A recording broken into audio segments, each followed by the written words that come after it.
Apareceu a sinalização de gravação aí para vocês? Sim? Ótimo. Bom, então, mais uma vez, boa noite a todos.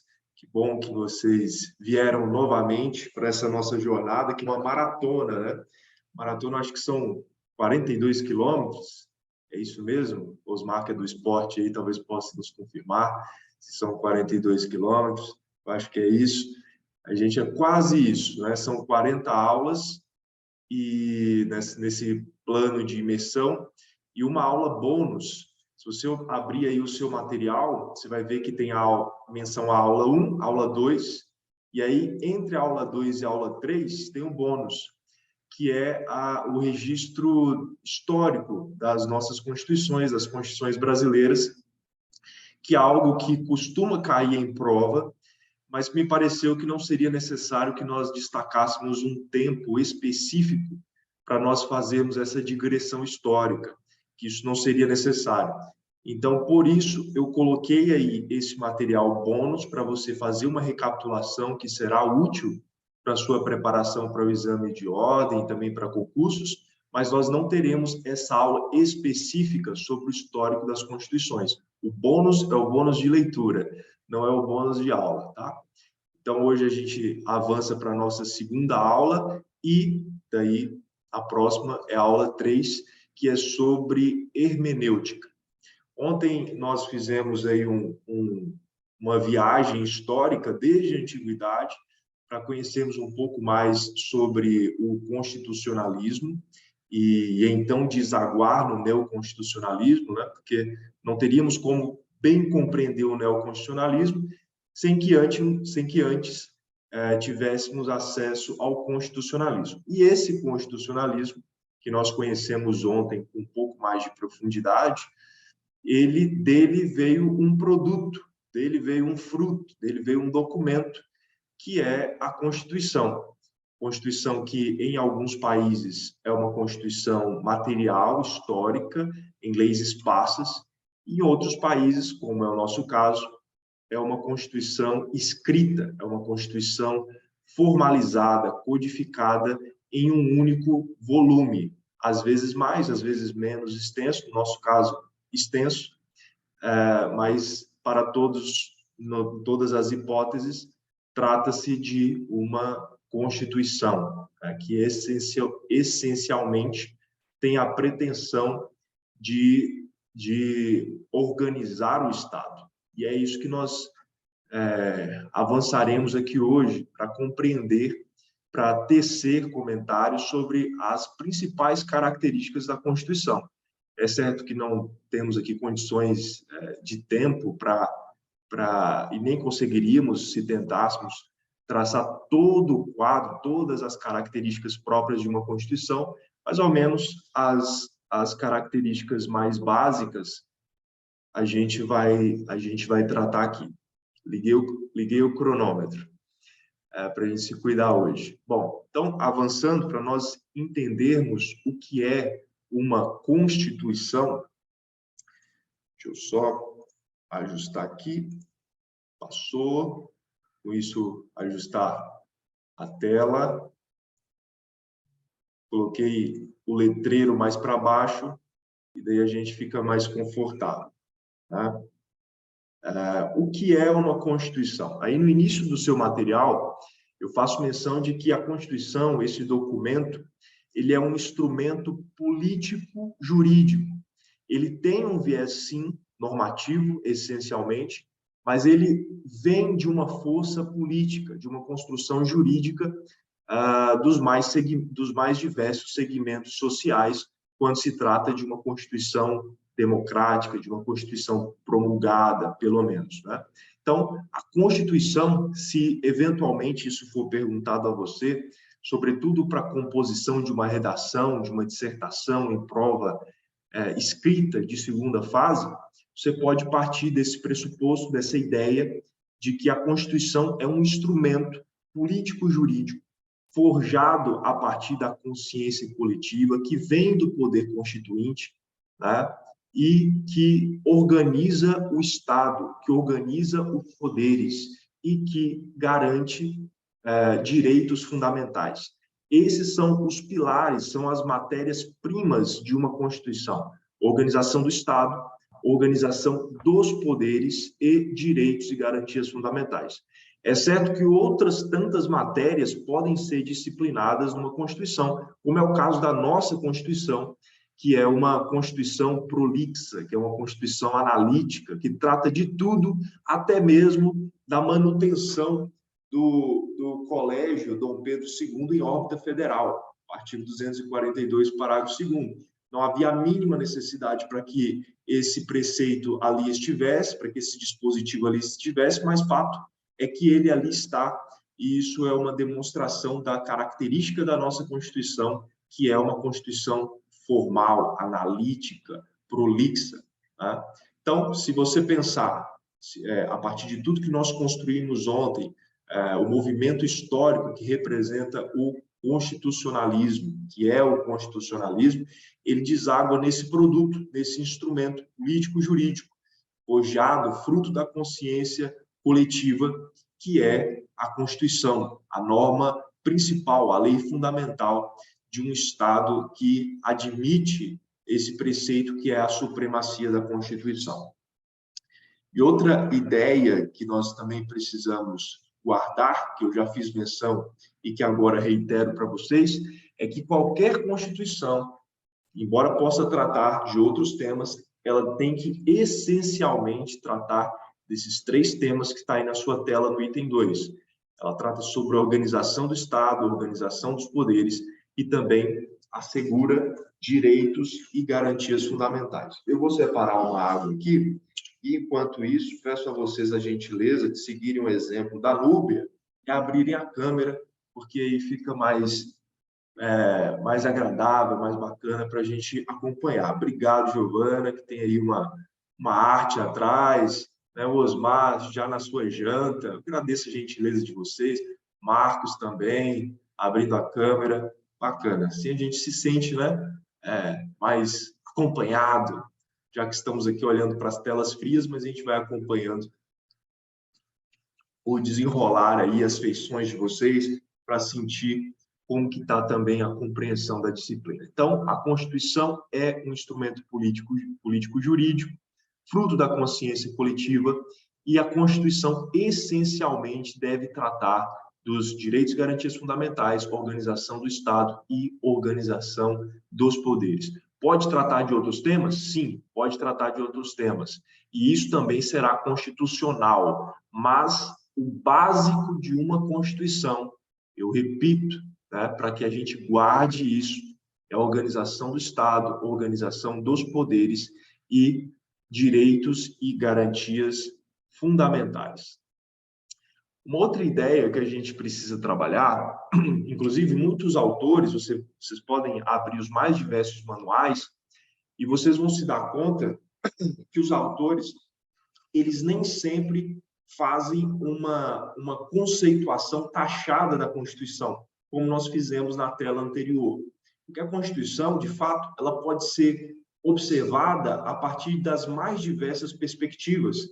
Então, por isso, muitos autores, eles preferem observar a Constituição a partir de determinados sentidos, a partir de determinadas perspectivas, seja o sentido sociológico, seja o sentido político, seja o sentido jurídico, e isso costuma cair em prova, costuma ganhar especial atenção em prova, sobretudo tendo que se associar às ideias desses pensadores que vocês têm aí na tela.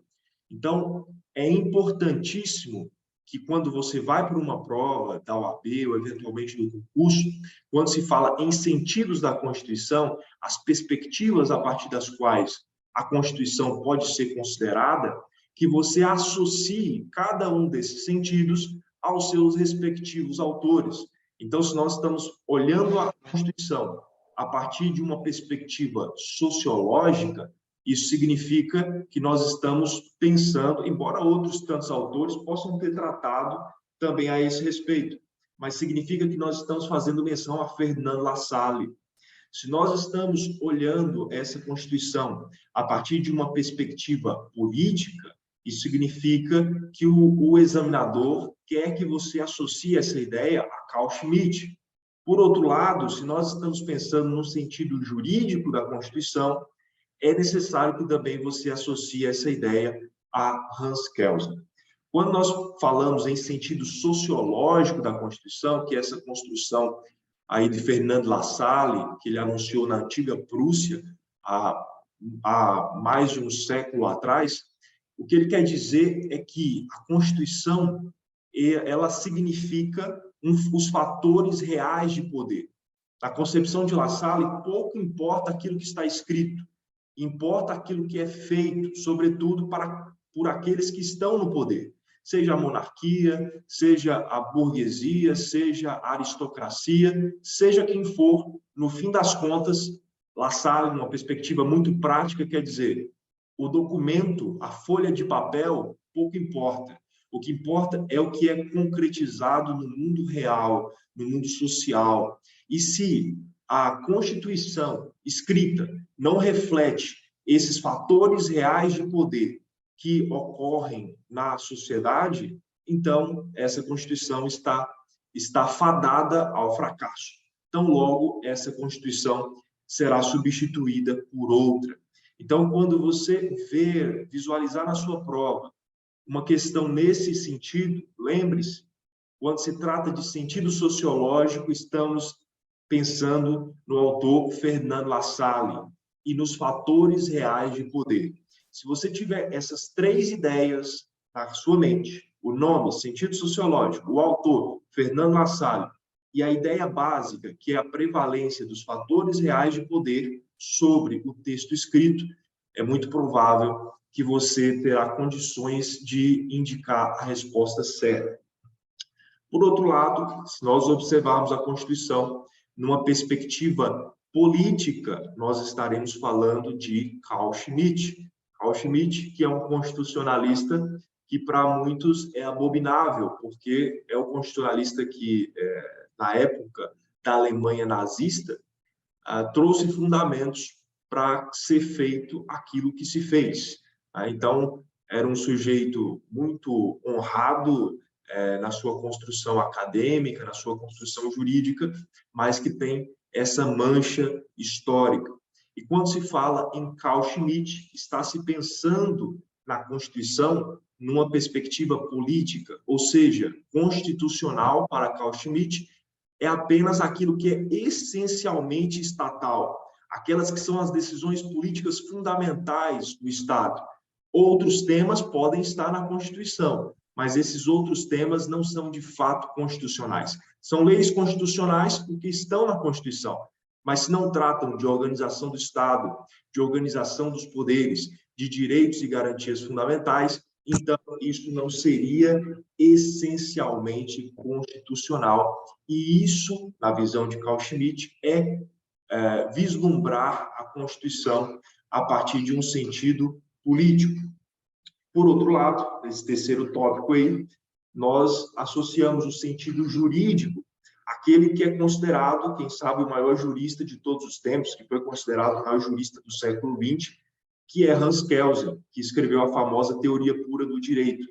Para Hans Kelsen, o direito ele deve ser considerado, e por consequência a Constituição, numa perspectiva pura, e por isso teoria pura do direito, ou seja, o direito ele não nasce a partir do ser filosófico ou social, ou de qualquer espécie filosófico, sociológico, pouco importa.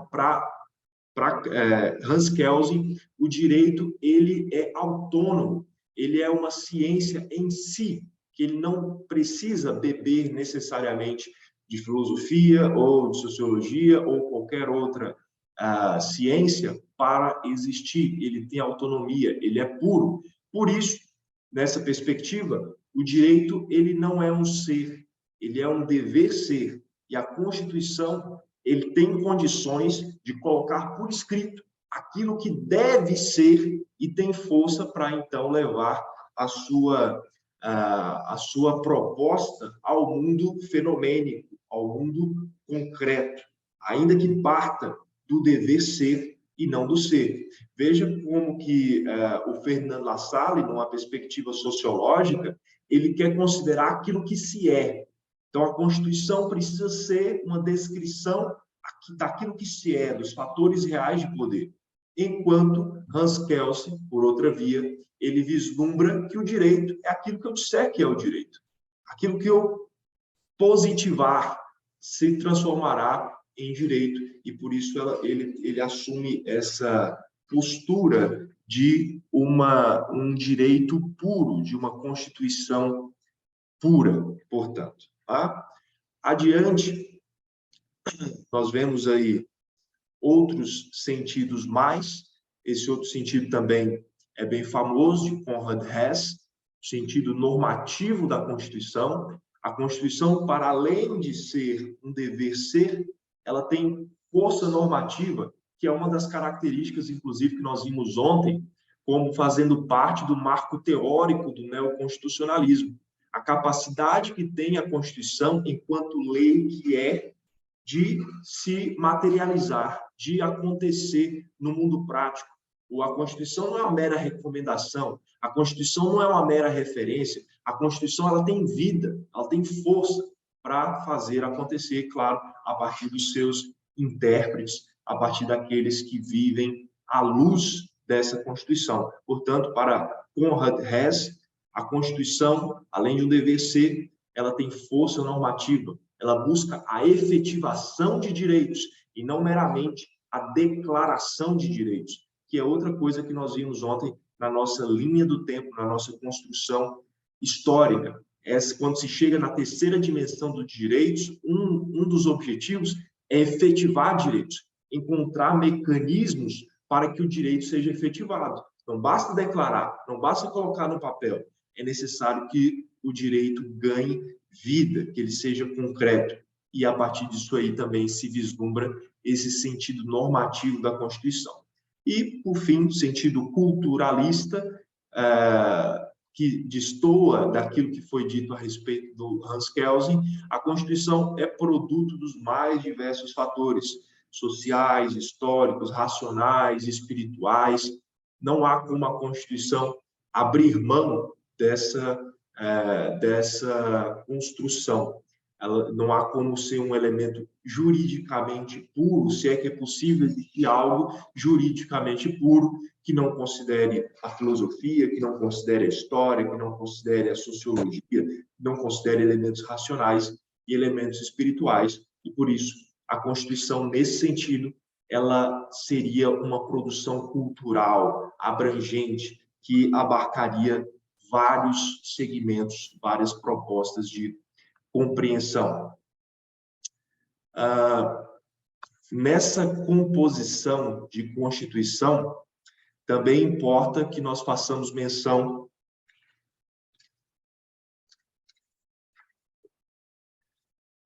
a essa proposta do Virgílio Afonso da Silva. O professor Virgílio, que é filho do José Afonso da Silva, que com certeza você já ouviu falar, e é hoje o professor titular de Direito Constitucional da USP, ele entende que seja a conceituação da Constituição, seja vislumbrar a Constituição a partir das mais diversas perspectivas e sentidos, que foi o que nós fizemos há pouco, isso seria de pouca utilidade, que o ideal mesmo seria que a Constituição ela fosse ponderada, que ela fosse considerada a partir dos efeitos que ela produz para o legislador, a influência que ela tem para a legislação ordinária. E a partir dessa perspectiva, o professor Virgílio, ele traz aí à baila essas três possibilidades a partir das quais a Constituição pode ser compreendida. Seja a possibilidade de uma Constituição-lei, seja a Constituição-fundamento, seja a Constituição moldura. Nessa perspectiva de uma Constituição-lei, ele quer dizer que a Constituição não seria superior à produção legislativa. A Constituição, ela estaria a serviço do parlamento, como todas as outras leis. E, como nós sabemos, essa é uma postura há muito superada, e por isso está aqui apenas numa perspectiva classificatória traçada pelo professor Virgílio. porque nós sabemos que prepondera a ideia de que a Constituição deve estar no topo, a supremacia da Constituição, até para que se evite que maioria política eventual subverta os valores cristalizados, forjados na Constituição. Mas faz parte dessa classificação a ideia de que a Constituição seria equivalente à lei e estaria a serviço do parlamento, o que produziria, por consequência, uma grande politização da Constituição. Outra perspectiva seria que a Constituição, na verdade, ela é o fundamento de toda a lei, e não haveria tema que não pudesse ser alcançado pela Constituição. É a ideia de uma Constituição total, e por isso a Constituição fundamento. E, por fim, também a ideia de uma Constituição moldura, ou seja, a Constituição, pense num quadro, como esses quadros que você está vendo aí na tela. A moldura do quadro seria a Constituição, ou seja, os limites do quadro seria a Constituição. Aquilo que se produz no interior do quadro seria conveniência política, seria construção política, seria criatividade, ativismo político, né? Respeitando, claro, a moldura constitucional, os limites constitucionais, mas tendo espaço para produzir algo, desde que respeite essa base principiológica, essa moldura da Constituição. Então, essa é a composição teórica do professor Virgílio Afonso da Silva. Importa que você tenha essa noção, que, para além de um conceito taxado da Constituição, que é o que nós vimos na primeira tela, para além de a observância da Constituição a partir de perspectivas distintas, também, e isso considera o Virgílio, que a Constituição ela é mais útil se ponderada a partir da sua influência sobre o legislador. E aí ele faz essa construção, essa classificação. Constituição-lei, que já sabemos há muito superada, Constituição fundamento ou Constituição moldura. E aí caberia a nós refletir se a nossa Constituição melhor se encaixaria nessa feição de Constituição fundamento, que alcança todas as coisas, ou de uma Constituição moldura, que apenas estabeleceria limites e daria ampla margem para a produção legislativa. Fica aí para vocês ponderarem a esse respeito. Outra classificação que também é famosa e que pode vir a ser cobrada em prova é desse jurista chamado Gustavo Zagrebelsky, que ele fala de uma Constituição dúctil, ou seja, uma Constituição maleável, flexível, uma Constituição atenta à realidade social. Então, se a sociedade está mudando, se os valores sociais agora são outros, diferentes dos que foram outrora, então é necessário que a Constituição disponha de mecanismos formais ou informais para que, à medida do possível, ela vá se atualizando, ela vá se adequando à sociedade, sob pena da Constituição ficar perdida, caducar, né? Então, essa é uma outra palavra que, de repente, se você ouvir pela primeira vez ou ler pela primeira vez lá na prova, dúctil, você vai pensar, nossa, o que vem a ser esse negócio? Mas hoje você já descobriu. Dia 3 de janeiro, guarde essa mensagem, você descobriu quem é Gustavo Zagrebelsky. Se não me engano, é um jurista italiano, depois vocês joguem no Google e confirmem para a gente, mas acho que ele é italiano mesmo, que fez essa construção aí de essa ideia de uma Constituição flexível, uma Constituição maleável, portanto, uma Constituição dúctil, capaz de ser modulada, ser alinhada e trazer essa mesma perspectiva para a atividade legislativa ordinária. Uma outra ideia a respeito da Constituição, que também é famosa nos manuais, nas doutrinas que costumam ser indicadas para a graduação, é a ideia de uma Constituição simbólica. Ou seja, nem tudo que está na Constituição já conseguiu ser materializado. A exemplo que nós mencionamos ontem a respeito do salário mínimo. O salário mínimo deveria oferecer aos cidadãos uma vida digna, um mínimo existencial. mas o salário mínimo não dá para quase nada, né? Então, o fato é, existem frações da nossa Constituição e frações das leis, inclusive, que não têm efetividade, mas têm algum valor, ainda que simbólico. Por mais que não tenha resolvido o problema, mas traz alguma validade, ainda que numa perspectiva simbólica. E aí, esse autor que você vê a menção na tela, o Marcelo Neves, que é professor na Universidade Federal de Pernambuco, grande constitucionalista, ele traça na sua tese, se eu não me engano, é a tese de 93, que ele defendeu a tese, de uma constitucionalização simbólica. Uma constitucionalização simbólica, ou seja, isso aqui nós ainda não temos conta de efetivar, mas o efeito simbólico, alguma utilidade tem. E esse efeito simbólico, ele traz a possibilidade de se confirmar valores sociais, demonstrar capacidade de ação do Estado e adiar a solução de conflitos sociais através de compromissos dilatórios. Como diria o Jack, vamos por partes. Primeiro ponto, confirmar valores sociais. Ou seja, às vezes existem determinados temas que são objeto de divergência intensa pela sociedade.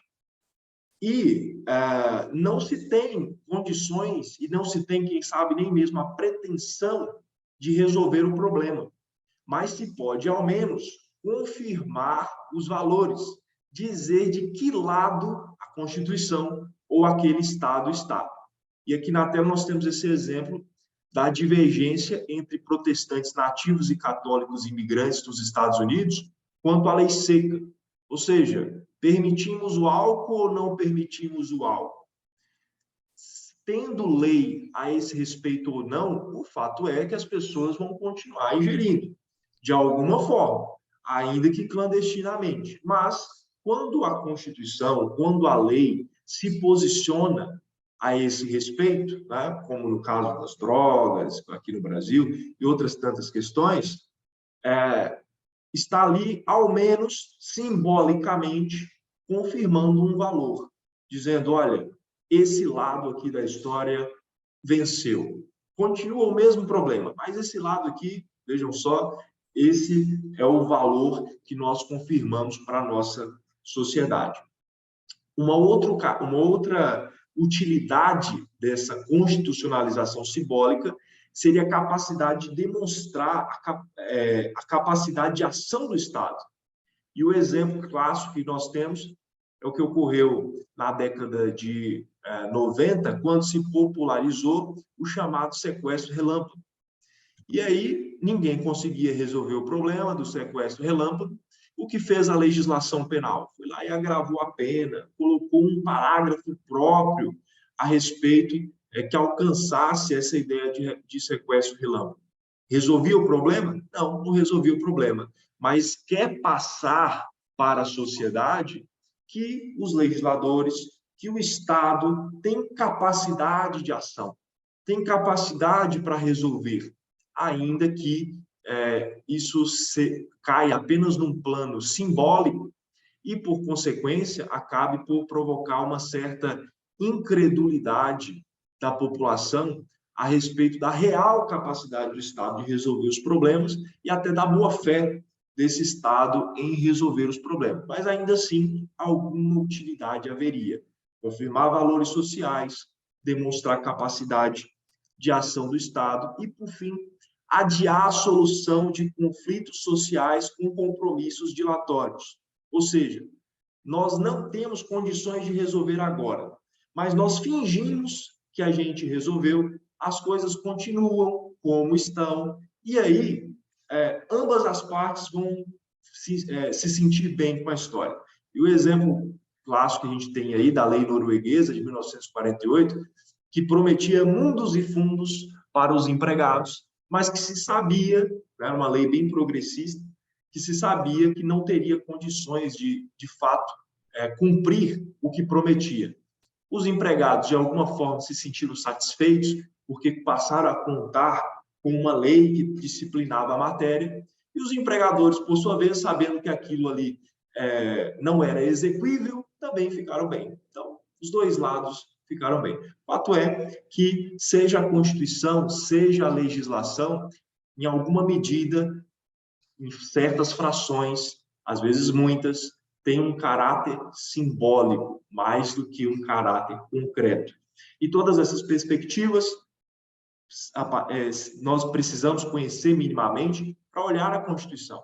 O que é a Constituição? Instrumento político-jurídico, fruto da consciência coletiva que organiza o Estado, organiza poderes, garante, trata de direitos e garantias fundamentais. Pode ser observada a partir de uma perspectiva sociológica, de uma perspectiva política, de uma perspectiva jurídica, culturalista, pode ser considerada também a partir da sua influência sobre a legislação infraconstitucional, como é a ideia do Vigílio Afonso da Silva, e também há muito dessa Constituição que aparentemente não tem condições de se materializar, que é mais simbólico do que qualquer outra coisa, mas mesmo nessa simbologia, segundo o Marcelo Neves, haveria alguma utilidade para essa Constituição, tá certo? Vamos lá. Agora, gente, depois que a gente recebeu essa carga teórica da disciplina, ontem foi uma carga histórica que a gente trabalhou aqui. Nessa primeira fração aqui da aula, uma carga teórica que dá para você partir disso aí e escrever artigos, fazer produção acadêmica, pensar no seu TCC. Daqui para frente, eu não tenho orgulho de dizer, mas daqui para frente, essa parte da aula é decoreba, tá? E isso cai na sua prova. Isso cai na sua prova. É classificação, é tipologia, são dados comparativos para a gente identificar onde a nossa Constituição está nessa história toda. Mas, no fim das contas, para você fazer a prova, você vai ter que memorizar essas, ou pelo menos sentir, estabelecer uma lógica na sua mente, para, de alguma forma, guardar isso e ser útil para você numa prova. Então, quanto à origem da Constituição, vou lançar aqui na tela, você faz uma primeira leitura, vou beber água, você também, bebam água, viu, gente? É importante, tá? Se hidratem.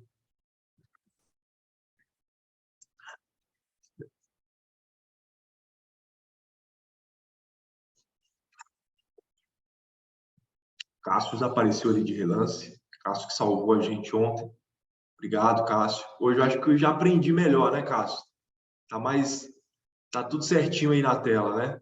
Tudo certo, professor. Segui sua orientação e deu tudo certo. Tudo bem. Classificação, tipologia, quanto à origem das constituições. Pode ser outorgada, promulgada, cesarista ou pactuada. Outorgada é um ato unilateral. É fruto de ditaduras, por exemplo, como aconteceu aqui a Constituição Brasileira de 37, que veio do Estado Novo, Getúlio Vargas, aquela história toda, 67, período de ditadura no Brasil. Então, quando a Constituição é outorgada, ela vem de uma imposição. Quando a Constituição é promulgada, isso significa que ela veio de uma construção dialogada, de uma construção democrática. A exemplo da nossa atual Constituição, que é a Constituição de 88. Outras classificações menos usadas são essas de Constituição cesarista, que, na verdade, o chefe do Estado faz a Constituição como quer, depois coloca para o povo aprovar, e tem que aprovar do jeito que está e pronto. Finge que está consultando o povo, mas, na verdade, só está impondo e pronto. Essa é a Constituição cesarista, bonapartista, alguns autores dizem, e haveria essa pactuada, que seria a mescla de poderes, como que a gente conversou ontem, que teria acontecido na Idade Média, o acordo entre o monarca João Sem Terra, o rei João Sem Terra, e os barões, né? Embora os barões, ao que tudo indica, naquele momento tivessem mais poder do que o próprio rei. Então, isso seria um ajuste, uma Constituição pactuada. Então, quanto à origem, a Constituição pode ser outorgada, promulgada, cesarista ou pactuada. Quanto à forma, a Constituição pode ser escrita ou costumeira. A nossa é uma Constituição escrita, está no papel, é um código, certo? Agora, há constituições em que estão os temas sobre a organização do Estado, organização dos poderes, garantias fundamentais, espalhados pela legislação como um todo, a exemplo das práticas da Constituição inglesa. Não há uma Constituição, um volume único, Constituição inglesa. O que há são várias práticas de ordem constitucional espalhadas pelo ordenamento, e por isso são constituições costumeiras. Então, quanto à forma, a Constituição pode ser escrita ou a Constituição pode ser costumeira. Quanto à extensão, a Constituição pode ser sintética ou analítica, como a nossa. Ela é sintética quando ela trata apenas dos temas essenciais, o suprassumo do que é constitucional. E ela é analítica, inchada, prolixa, quando ela trata de outros tantos temas além dos temas constitucionais, como é também o nosso caso, o caso da Constituição de 88. Quanto ao conteúdo, a Constituição pode ser formal ou a Constituição pode ser material. O que vocês acham que a nossa Constituição é? Ela é uma Constituição formal ou ela é uma Constituição material?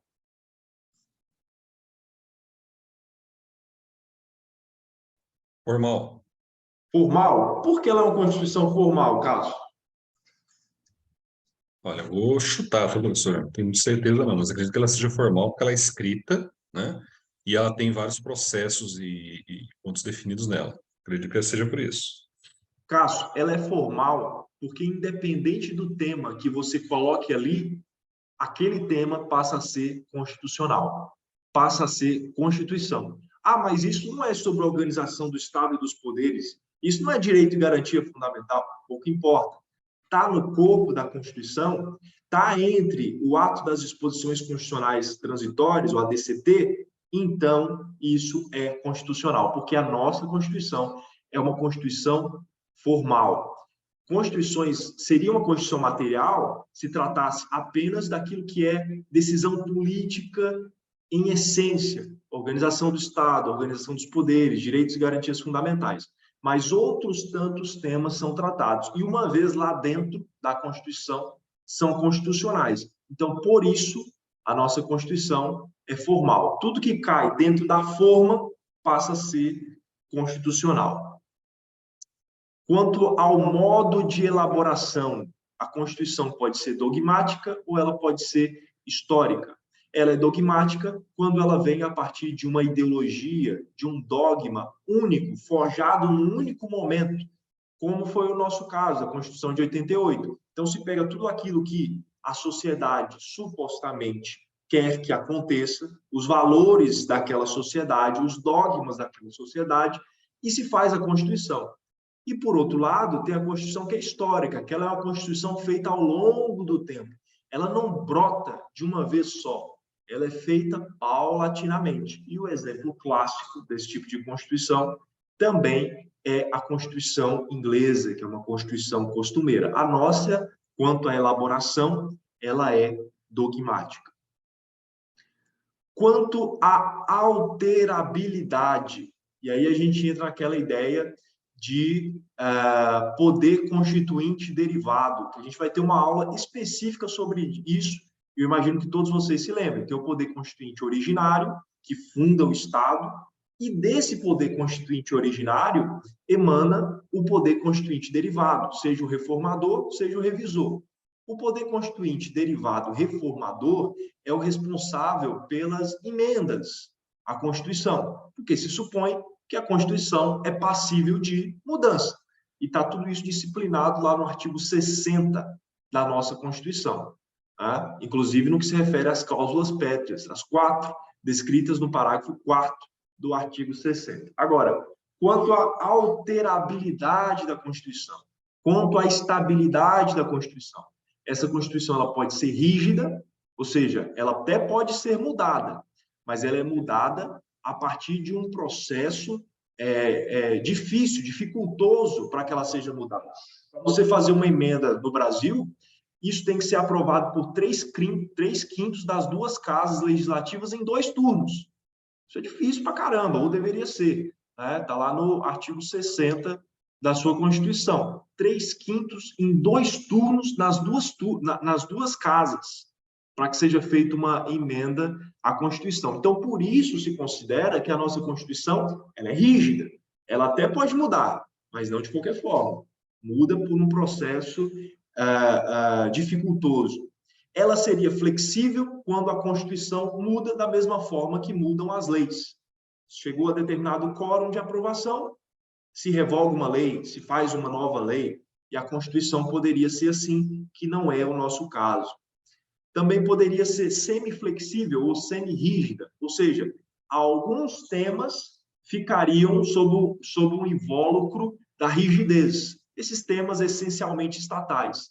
Os outros temas, muda-se como se mudam as leis. E a gente tem um exemplo na nossa história, que é a nossa primeira Constituição, a Constituição do Império, a Constituição de 1824, ela seria semiflexível ou semi-rígida. Fixa só pode ser alterada por um poder equivalente, ou seja, a Constituição não pode ser alterada, a não ser que você volte para um poder constituinte originário. Se você não tiver um novo poder constituinte, né, então você não pode mudar a Constituição. Então, por isso, ela seria fixa.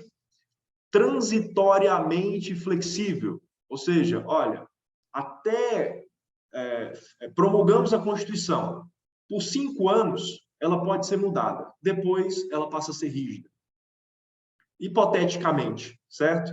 Então, isso seria transitoriamente flexível. Hipoteticamente, para 3, 4, 5 anos, podemos mudar essa Constituição como se ela fosse lei.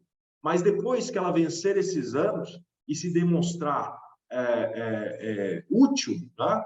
Mostrar que ela está ok, então ela sai desse viés flexível e passa para um viés inflexível, de rigidez. Temos a Constituição imutável, seria sob um viés até religioso, né? Não se muda a Constituição, não se conversa sobre isso. É do jeito que é e será até o fim. E isso é só uma reminiscência histórica, porque nós não temos nada parecido com isso hoje. E temos, por fim, aí a superrígida, que é uma classificação defendida pelo ministro, querido por muitos, o ministro Alexandre de Moraes, como a Neia lembrou ontem, o Xandão, né? Ele defende aí essa ideia de que a Constituição, mais do que rígida, a Constituição seria super rígida, a nossa Constituição. E por que ela seria super rígida? Porque além de ser alterada por um processo dificultoso, ela conta com o que não pode ser alterado, que seriam as cláusulas pétreas. Então, para o Alexandre de Moraes, mais do que rígida, e frise, a doutrina majoritária brasileira entende que a nossa Constituição é rígida, tá? Essa super rigidez é uma tese inovadora, inédita, do ministro Alexandre de Moraes. Qualquer coisa semelhante a isso é mera coincidência. Vamos para a próxima classificação. Quanto à sistemática, a Constituição ela pode ser reduzida ou codificada, variada ou legal. É aquela ideia de que a nossa Constituição, por exemplo, é reduzida, codificada, ela está num documento só, certo? O que é constitucional no Brasil está na Constituição. Mas há países em que a Constituição não é a única fonte constitucional. Então, na nossa perspectiva, a gente poderia pensar assim, o Estatuto da Criança e do Adolescente, lá tem garantias de direitos fundamentais. Isso não deveria ser considerado constitucional? Nós temos o Estatuto do Idoso, nós temos o Estatuto das Pessoas com Deficiência, portadores de deficiência, e outros tantos dessa natureza, de direitos e garantias fundamentais. Isso não teria um viés constitucional? No Brasil, constitucional é o que está na Constituição. Se nós vivêssemos sob a égide dessa classificação variada ou legal, nós diríamos, a UECA também é Constituição, O Estatuto do Idoso também é Constituição. O Código de Defesa do Consumidor também é Constituição. Por quê? Porque materialmente trata-se de temas que são essencialmente constitucionais, direitos e garantias fundamentais, nesse caso, né? Então, mas não é essa a nossa lógica. Na nossa lógica, Constituição é formal, Constituição é codificada, Constituição é aquilo que consta no corpo da Constituição, não o preâmbulo, que não tem força normativa, mas aquilo que consta no corpo da Constituição e aquilo que consta no ato das disposições constitucionais transitórias. Então, quanto à sistemática. Quanto à dogmática, há na nossa Constituição apenas uma ideologia ou há várias ideologias? Nossa Constituição, ela veio a partir do diálogo, não há uma imposição de uma ideologia só. Tem construções distintas. Ao mesmo tempo que nós fundamos um Estado social, nós também damos margem para a iniciativa privada. Então, há uma convergência de ideologias que se pretende que sejam conciliatórias na nossa Constituição. Então, quanto à dogmática da Constituição, ela pode ser ortodoxa, uma única ideologia positiva, ou ela pode ser eclética, com ideologias conciliatórias, que é o caso da nossa Constituição. Outro critério muito interessante, e esse aqui é de um autor que eu mencionei ontem, que é o Karl Loewenstein, ele considera a Constituição a partir da sua correspondência com a realidade, a partir da sua essência, da sua ontologia. E aí ele classifica as constituições em normativas, nominalistas e semânticas. As normativas teriam compatibilidade entre a realidade e o texto constitucional. Por isso, seriam normativas. Os constitucionalistas brasileiros mais otimistas consideram que a nossa Constituição de 1988 ela é normativa, ou seja, ela seria adequada à nossa realidade social na medida do possível. Outros consideram que a nossa Constituição seria nominalista, que é a segunda classificação, porque, embora tenha a pretensão de concretização, não consegue se alinhar com a realidade. Eu fico com a ideia de normativa, tá? Porque não há perfeita compatibilidade, como talvez em nenhum lugar nunca existirá, mas há muito que já foi concretizado e é concretizado a partir da nossa Constituição. Não era o caso de nossas constituições anteriores, de 1891, de 1934, de 46, que tinham grandes pretensões, mas que não conseguiram estabelecer um alinhamento com a realidade. E, por fim, as chamadas constituições semânticas, ou seja, é mera semântica, é para inglês ver. E aquele que impõe o poder, ele sabe disso, só que ele não está nem aí. Então, a gente coloca aqui no papel, está tudo certo, você ficou feliz? Povo, fiquei. Então, eu também. Não vamos cumprir nada, mas está aí no papel. E essas seriam as constituições semânticas, as constituições autoritárias, a exemplo da Constituição de 1937, 1967, 1969, todos estes, como os senhores, senhoras e senhoritas bem sabem, períodos ditatoriais aqui no Brasil. Quanto ao sistema, a Constituição pode ser mais principiológica ou mais preceitual. Entende-se que a nossa Constituição ela é essencialmente principiológica, até naquela perspectiva que nós adotamos, que mencionamos na aula passada, vinda do neoconstitucionalismo, essa ideia de princípios e regras, as normas são o gênero e as espécies são os princípios e as regras. E a nossa Constituição, para além das regras, para além daquilo que é positivado, dela emerge grande potencial principiológico. E por isso, a nossa Constituição é considerada principiológica quanto ao sistema. Então, para a prova, você tem que guardar essas associações. Qual o critério? Quanto à origem, pode ser isso ou aquilo. Qual o critério? Quanto ao sistema, pode ser isso ou aquilo. Qual o critério? Qual é o modo de elaboração? Pode ser isso, aquilo, aquilo outro. Tá? E, em especial, o que você deve guardar é aquilo que a nossa Constituição é. possivelmente vai dizer, ó, a Constituição brasileira, ela é reduzida ou ela é variada? Ela é principiológica ou ela é preceitual? E aí vão misturar todos esses elementos numa questão, né? Porque o examinador não gosta de você, e aí você vai ter que discernir e catando ali o feijão para saber o que é da Constituição e aqui da nossa Constituição, ao menos, e aquilo que não é, tá? Quanto à função, a Constituição pode ser provisória ou ela pode ser definitiva. Então, digamos, fundamos aqui hoje uma Assembleia Nacional Constituinte para fazer uma nova Constituição. Mas, enquanto isso, nós não vamos deixar rolar a Constituição anterior. Nós precisamos colocar algumas regras para funcionarem enquanto nós não criamos a Constituição final. Então, a gente deixa aí uma Constituição provisória. Então, nessa classificação, quanto à função, a Constituição ela pode ser provisória, como ela pode ser definitiva. No nosso caso, a Constituição é definitiva. Enquanto a nossa Constituição ela não for revogada a fim de que seja fundado um novo Estado a partir de uma nova Constituição, então ela é eterna, ela é definitiva, certo? Quanto à origem de sua decretação, estamos acabando a classificação, fiquem tranquilos, tá?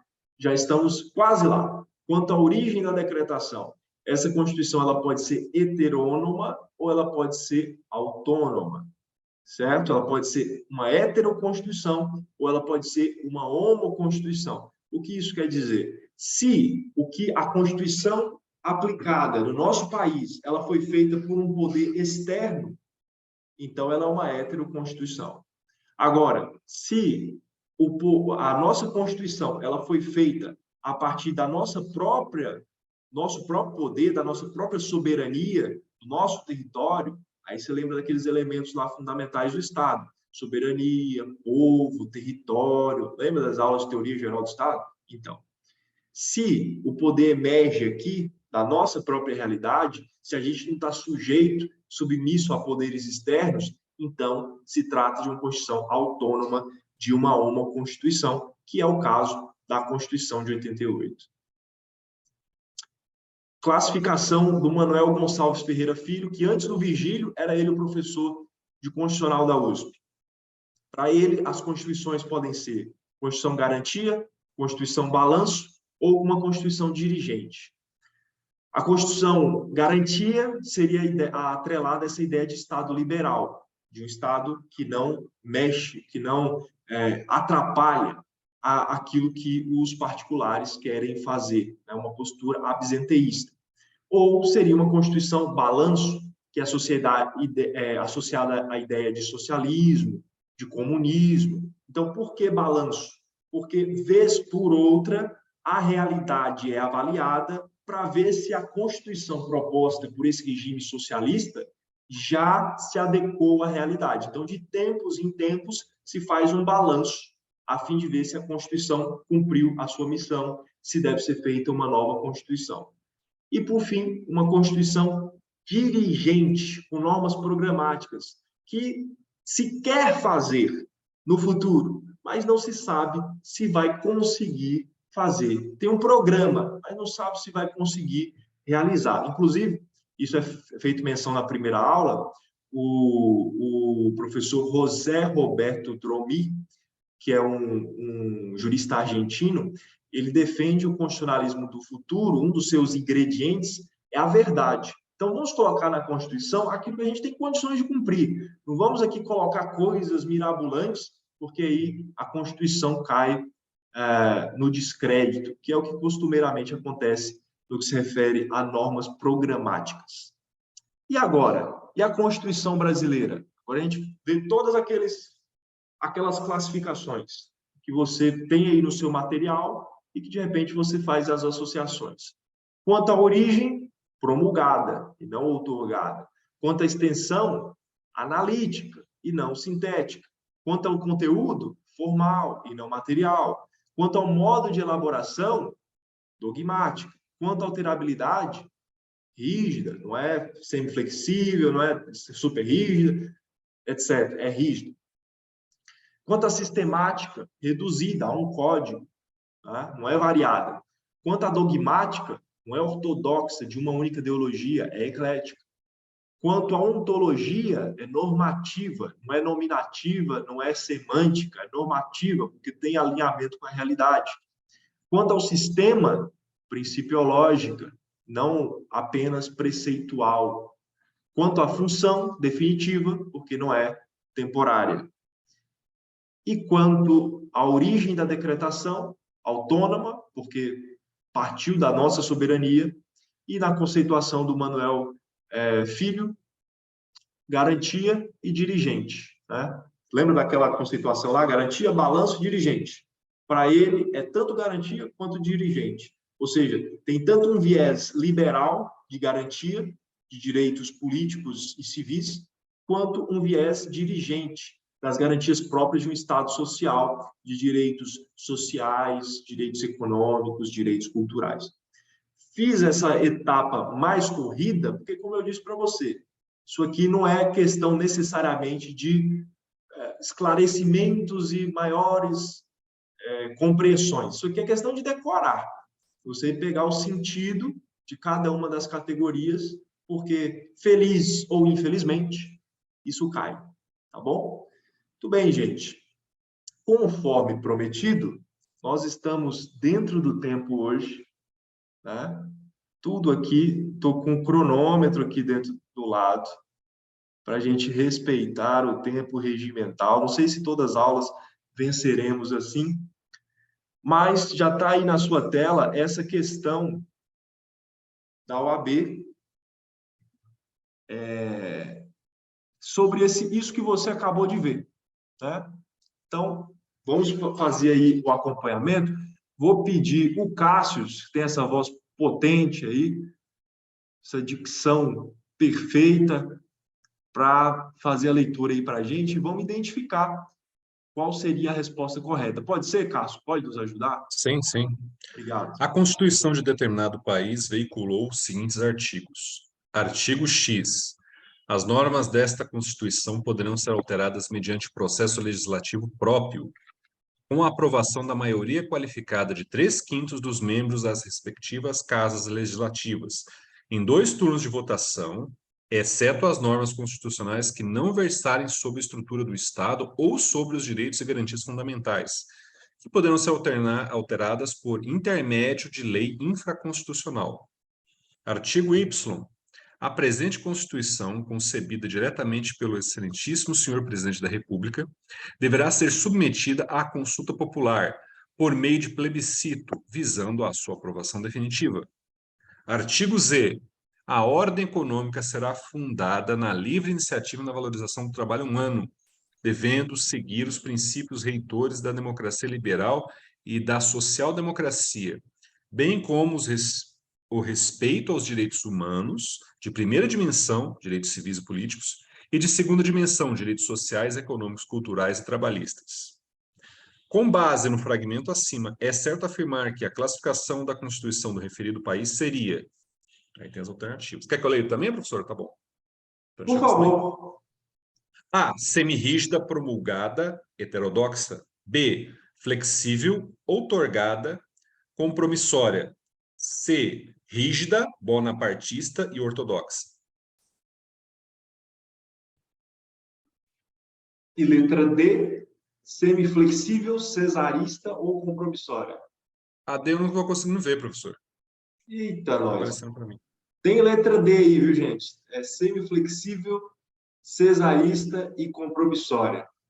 E aí, vocês entenderam a pergunta? Percebam que é uma Constituição hipotética, tá? Esses preceitos aí, eles, na verdade, eles não existem. É só a descrição conceitual para que você associe os conceitos às ideias descritas nas assertivas.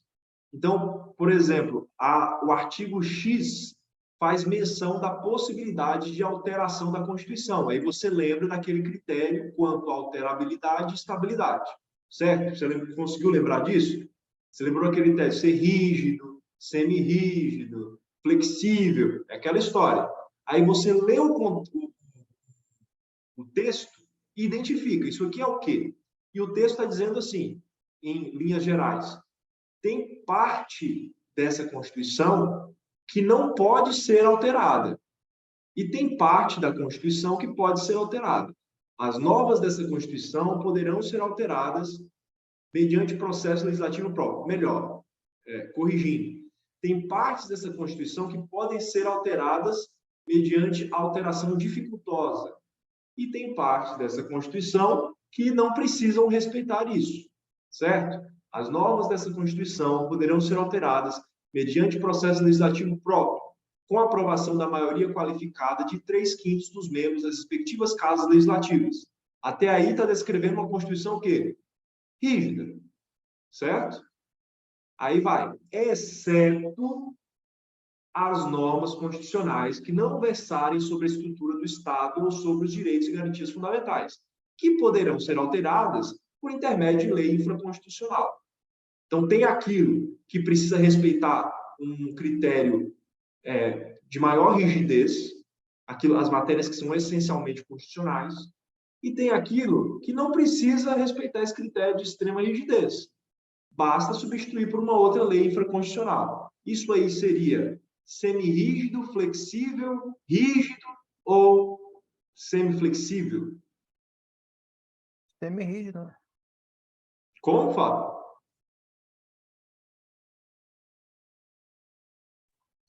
Seria... Semirrígida e semiflexível é a mesma coisa, não é? Sim. Seria isso. Então, significa que você entendendo o artigo X, você já eliminou B e C, certo? Você ficou com A e D, certo? Agora, Y. A presente Constituição, concebida diretamente pelo presidente, deverá ser submetida à consulta popular por meio de plebiscito, visando a sua aprovação definitiva. Ou seja, a presidenta do país é a doutora Giovana Perim. E ela preparou a Constituição. A Constituição está pronta, está aqui, bonita, fui eu que fiz, está aqui.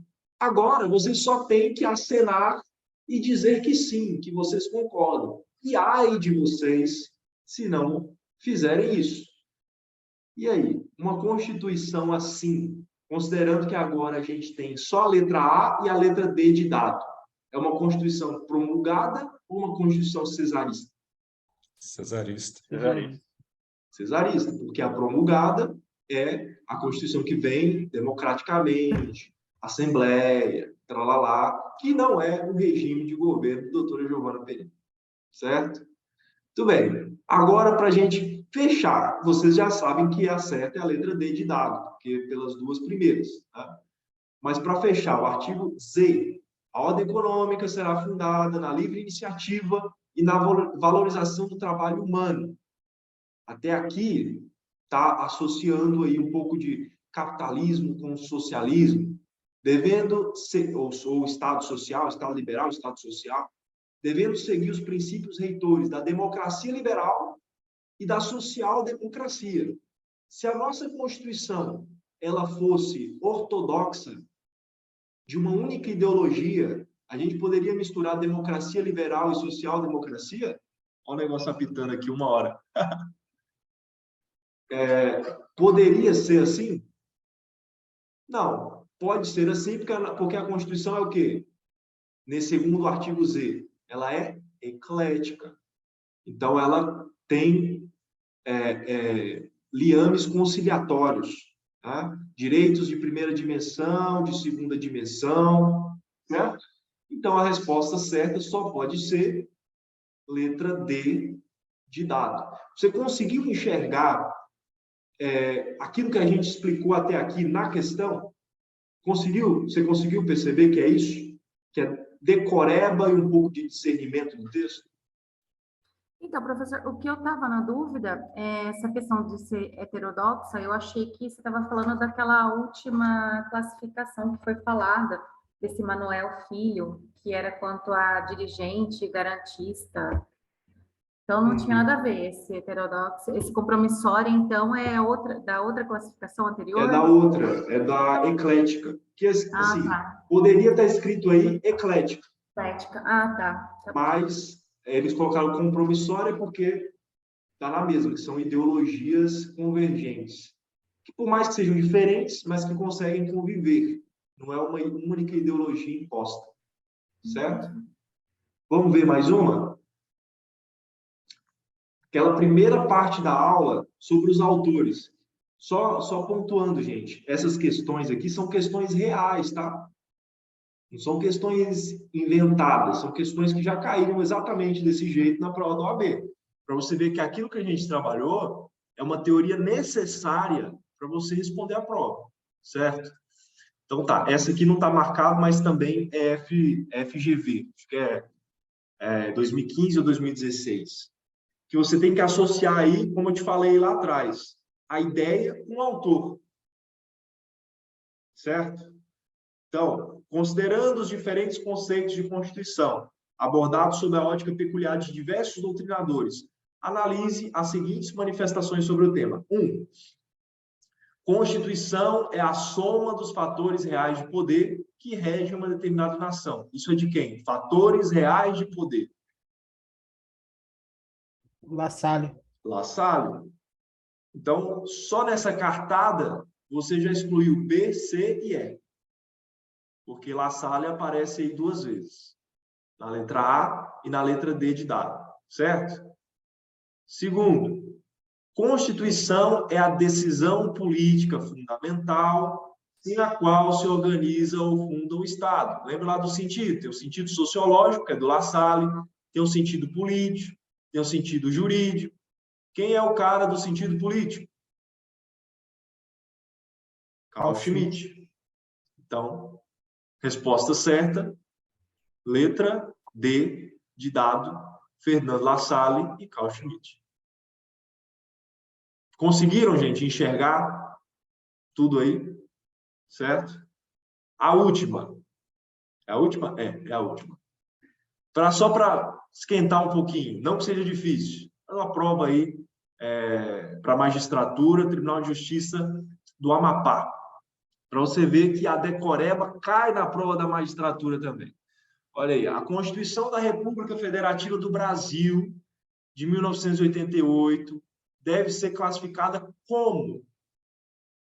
Então, a gente viu todas aquelas feições, todas aquelas tipologias, e o objetivo principal é que você seja capaz de classificar a sua Constituição, que é a Constituição brasileira. E é isso que pede aí. Então, a nossa Constituição, letra A, material quanto ao conteúdo,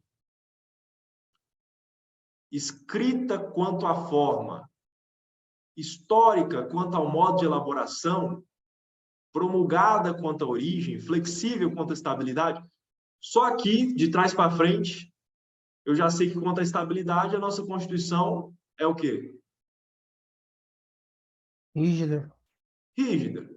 Se a nossa Constituição, quanto à estabilidade, ela é rígida, então, o que que nós temos aí? Nós temos letra C e temos letra E. Veja como se você souber uma informação, suas possibilidades de acerto já crescem muito. Então, vamos ficar na letra C e E. Formal quanto ao conteúdo, C e E igual. Certo? Escrita quanto à forma, C e E igual. Histórica quanto ao modo de elaboração, ou dogmática. É histórica ou dogmática? Dogmática. Dogmática. Então, já encontramos a resposta. Letra E. Formal quanto ao conteúdo, escrita quanto à forma, dogmática quanto ao modo de elaboração, promulgada quanto à origem, rígida quanto à estabilidade. Tá bom? Gente, alguma dúvida sobre a aula de hoje? Algo mais que eu possa colaborar com vocês? Peço a gentileza de fazerem a leitura, tá? Sempre que possível, e também fazerem as questões. Quando nós chegarmos à aula 6, a gente termina a teoria da Constituição e aí vem as questões para vocês. Tem uma série de questões da OAB e também de concursos públicos, dentre as quais estão essas que vocês fizeram hoje. Salvo engano, tem 19 da OAB, 19 questões, e frise-se, as questões que você tem no seu material não são algumas questões pinçadas, são todas as questões que a OAB já cobrou a respeito do tema. Eu fiz a varredura desde o primeiro exame unificado até hoje, ou pelo menos até o exame 35, nós estamos no exame 37. Então, se você perceber que tem mais questões sobre determinado assunto, saiba, é sobre isso que a OAB costuma cobrar mais e você precisa conferir maior atenção. Aí no seu material, repito, tem questões desde o primeiro exame unificado, que, salvo engano, começou de 2009 para 2010, até o exame 35. Então, em 35 provas, quantas vezes a OAB perguntou sobre teoria da Constituição? Quantas vezes a OAB perguntou sobre a organização do Estado dos Poderes, no que se refere ao Poder Legislativo? Quantas vezes a OAB perguntou sobre o Conselho Nacional de Justiça, lá quando chegávamos em Poder Judiciário, tá? Tá tudo aí no seu material, só para você se divertir, tá bom?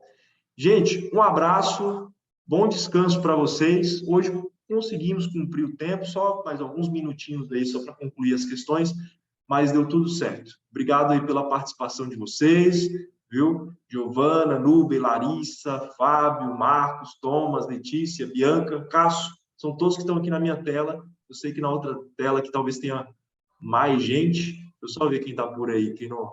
Olha a Enéia, Ingrid, Bianca. Estou igual o programa do Serginho Groisman. Caravana de Itaquera. Thomas. É isso aí. Obrigado, viu, gente, pela participação de vocês e até amanhã. Um abraço. Tchau, tchau. Valeu, boa noite, até amanhã.